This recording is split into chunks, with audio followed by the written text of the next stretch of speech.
Saludos y bienvenidos a mi canal. Yo soy el profe Marciano y en esta ocasión te enseñaré a construir un diagrama de barra en Excel súper fácil. Lo primero que vamos a hacer es seleccionar los valores de la variable en este caso de color favorito. Seleccionamos los valores con sus respectivas frecuencias. Nos vamos a insertar. En insertar nos aparece esta pestaña y seleccionamos gráfico de barra, seleccionamos el primero y aquí tenemos ya un gráfico de barra o diagrama de barras.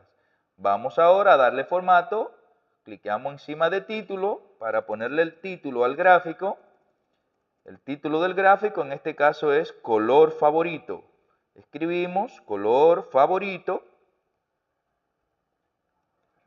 Luego vamos a darle formato a cada barra, ya que podemos ponerle a la barra el color correspondiente. La primera barra es rojo, corresponde al color rojo, por lo tanto podemos poner la barra de color rojo de la siguiente manera. Damos doble clic encima de una de las barras, vemos que se nos seleccionan todas las barras. Cliqueamos nuevamente encima de la primera barra. Vamos a estas opciones que están de este lado, cliqueamos encima de la cubeta de pintura, vamos aquí debajo y seleccionamos el color rojo. Ya está de color rojo, volvemos acá a la siguiente que es azul, ya está de color azul. Vamos a la siguiente que es blanco, le damos un clic encima de la barra, volvemos de este lado y la ponemos blanca, pero vamos a ponerla un poquito más oscura.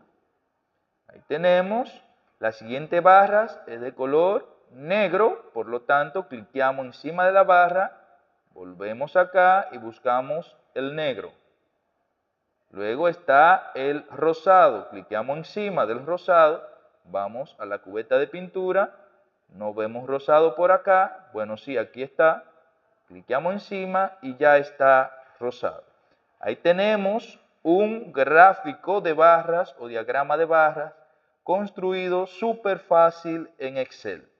Esperamos que este video te haya sido de mucha utilidad. Suscríbete a mi canal, comenta, dale like y nos vemos en el próximo video.